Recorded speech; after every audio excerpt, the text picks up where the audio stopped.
Have হবে কি? আচ্ছা হ্যাভ হবে না, কেন হবে না খেয়াল করেন। হ্যাভ হলো প্রেজেন্ট পারফেক্টের অক্সিলারি ভার্ব, তাই না? প্রেজেন্ট পারফেক্টের অক্সিলারি ভার্বে যখন আমরা ভয়েস করবো, যখন ভয়েস, তখন কিন্তু হ্যাভ বিন লিখতে হবে, হ্যাভ বিন হতে হবে। হ্যাভ বিন সার্ভ, তখন হতে হবে হ্যাভ বিন সার্ভ। কিন্তু এখানে বিন নাই, এখানে আছে কি সার্ভ, শুধু সার্ভ।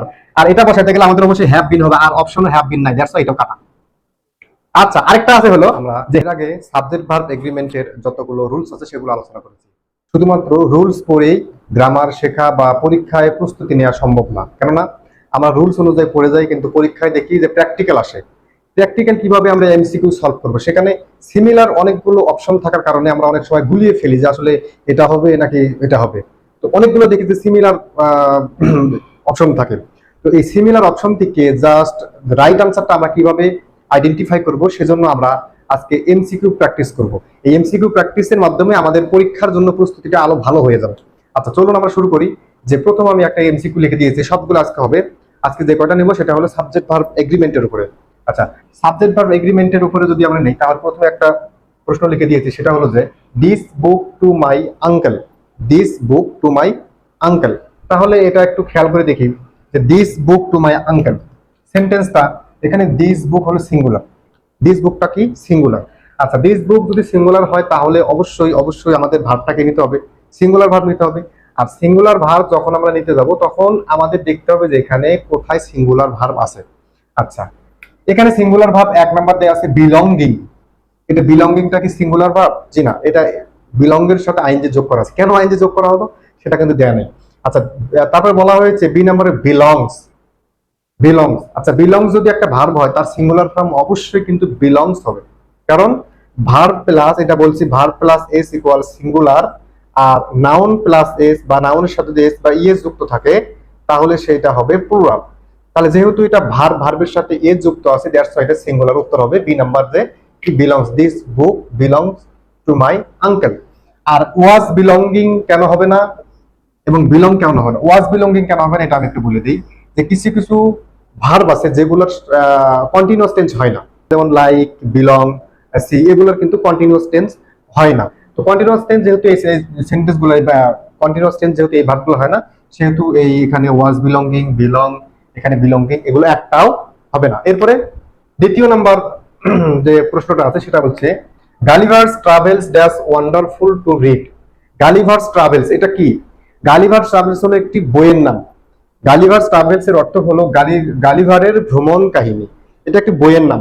আর কিছু কিছু বইয়ের নাম যদি দেখতেও প্লুরাল মনে হয়, কিন্তু আসলে সেগুলো প্লুরাল নয়। যেমন বলা হয়েছে অ্যারাবিয়ান নাইটস, না এই নাইটের সাথে এস যুক্ত আছে, কিন্তু এটা কিন্তু প্লুরাল ফর্ম নয়, এটা বইয়ের নাম বলা হয়েছে। যেমন এটা বলেছে গালিভার্স ট্রাভেলস, গালিভারের ভ্রমণ কাহিনী। তাহলে একটা বইয়ের নাম, ভার্বটা অবশ্যই সিঙ্গুলার হবে। এখানে বলা আছে হ্যাজ, ইজ, আর, ওয়ার। আরও হবে না, ওয়ারও হবে না, হ্যাজও হবে না, এটা হবে কি যে is. Gulliver's travels is wonderful to read. আরেকটি এমসিকিউ দেখি, সেটা হলো দেখেন coffee and tea dash serve in the evening. MCQ দেখার ক্ষেত্রে আগে আমাদের সিদ্ধান্ত নিতে হবে কোনটা অপশন রাইট হবে। এটা আইডেন্টিফাই করার আগে যে কোনটা আমরা বাদ দিব, এটা আইডেন্টিফাই করতে হবে। মানে কোনটা নিব সেটার থেকে কোনটা বাদ দিব, এটা যদি আমরা আইডেন্টিফাই করতে পারি, তাহলে কিন্তু আমাদের সেন্টেন্সটা ইজি হয়ে যাবে। এখানে বলা হয়েছে coffee and tea dash serve in the evening. আমরা সেন্টেন্সটা খেয়াল করি যে coffee and T, coffee and T similar জাতীয় বস্তু, আর অ্যান্ড দ্বারা যুক্ত। এটা কিন্তু কফি অ্যান্ড টি মানে খাদ্যটা এক রকমের হলেও কিন্তু দুটো আলাদা জিনিস। তো সিমিলার, একই ধরনের দুটো বস্তুকে বা দুটো বস্তুকে যখন অ্যান্ড দ্বারা যুক্ত করা হয়, অ্যান্ড দ্বারা যখন যুক্ত করা হয়, তখন ভার্বটা আমরা নিব হলো প্লুরাল। ভার্বটা কি নিব? প্লুরাল। একই ধরনের দুটো বস্তুকে যখন একত্রিত অ্যান্ড দ্বারা যুক্ত করা হয়, তখন সেটাকে আমরা ভার্বটা নিব আমরা কি প্লুরাল ভার্ব নিব। আচ্ছা coffee and tea dash serve in the evening, in the evening আছে এখানে, এটাও খেয়াল করতে হবে। তাহলে সার্ভটা আছে কি পার্টিসিপল ফর্মে, কিভাবে বুঝবো এবার দেখেন। তাহলে এখানে কোনটা হবে, was serve, were serve, have serve না হ্যাভ সার্ভ? তাহলে ওয়াজ কি হবে? ওয়াজ হবে না, কারণ ওয়াজ হলো সিঙ্গুলার। ওয়াজ কি সিঙ্গুলার, আমাদের দরকার প্লুরাল ভার্ব। আচ্ছা এরপরে এখানে দেখি হ্যাভ। আচ্ছা হ্যাভটা plural,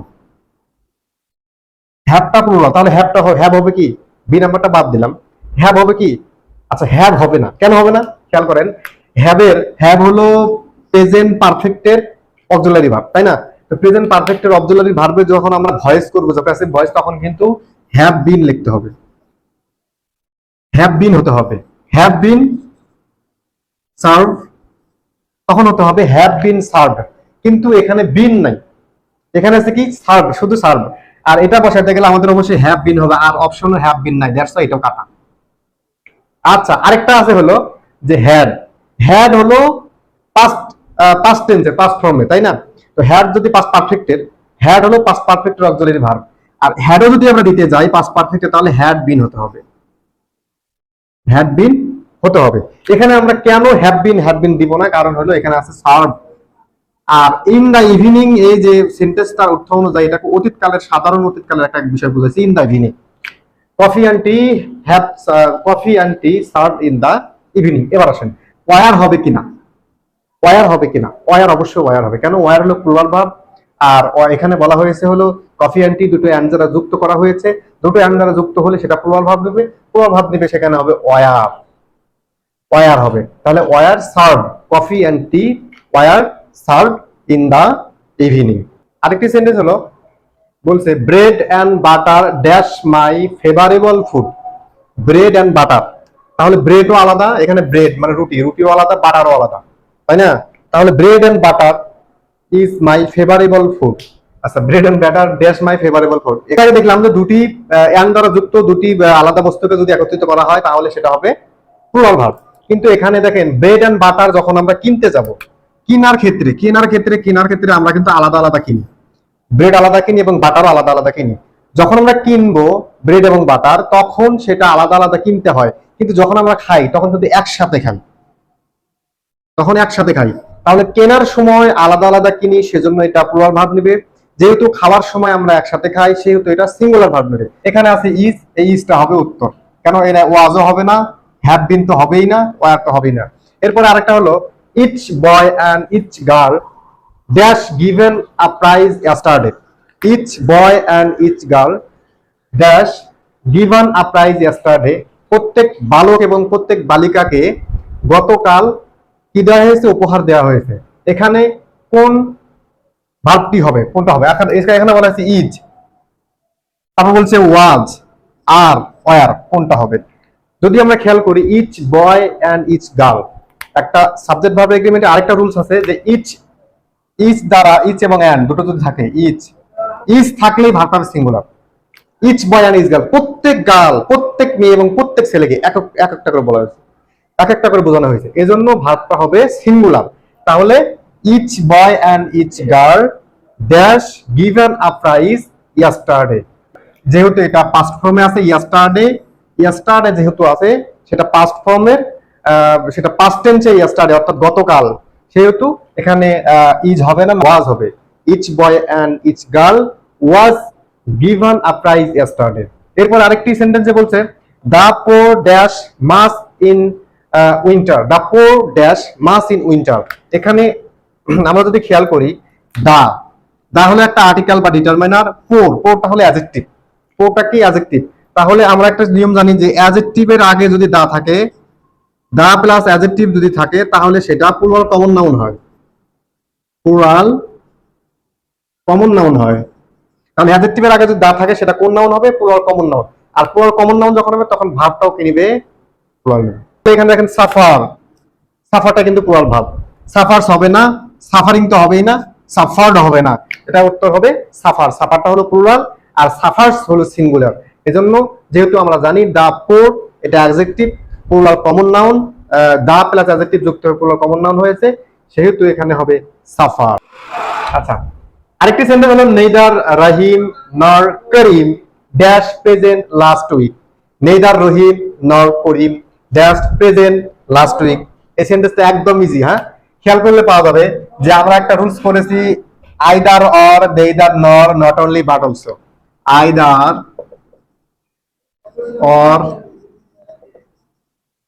neither nor, not only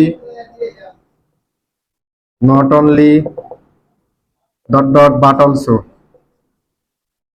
either or, neither nor, not only but also, এগুলোর পরের সাবজেক্ট অনুযায়ী, এগুলোর নিকটবর্তী সাবজেক্ট অনুযায়ী অর নর পর, সরি অর নর বাটের পরের সাবজেক্ট অনুযায়ী ভার্ব বসবে, অর নর বাটের পরের সাবজেক্ট অনুযায়ী কি বসবে, ভার্ব বসবে। এখানে বলা হয়েছে নেইদার রহিম নর করিম, তাহলে এখানে ভার্ব কোনটা বসবে, করিম অনুযায়ী। করিমটা কি third person singular number, third person singular number হলে ভার্ব কি নিবে, সিঙ্গুলার নিবে। তাহলে এটা কোন টেন্সে আছে, এটা লাস্ট উইক পাস্ট টেন্সে আছে। তাহলে এখানে আমরা পাস্ট টেন্স সিঙ্গুলার ভার্ব খুঁজে বের করব। ইজটা হলো প্রেজেন্ট টেন্সের সিঙ্গুলার ভার্ব, এটাও ক্রস। হ্যাভ বিন হবে না, প্রেজেন্ট পারফেক্ট টেন্সের, এটা প্যাসিভ ফর্ম, এটাও হবে না। এরপরে বলা হচ্ছে ওয়ার, এটা পাস্ট ফর্মের প্লুরাল ফর্ম, এটাও হবে না। ওয়াজ, এটা পাস্ট ফর্মের সিঙ্গুলার ফর্ম, অতএব উত্তর হবে ওয়াজ। দে neither Rahim nor Karim was present last week.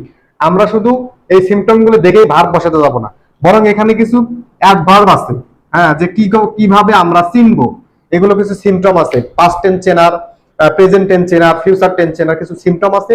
এই সিম্পটম গুলো যদি আমরা জেনে রাখি, জানি, বা একটা সেন্টেন্স দেখে বুঝতে পারি, তখন আমরা সেন্টেন্সটা কারেক্ট করতে পারবো। তাছাড়া সেন্টেন্স কারেক্ট করা পসিবল নয়। চল ভাত খাওয়া যাও।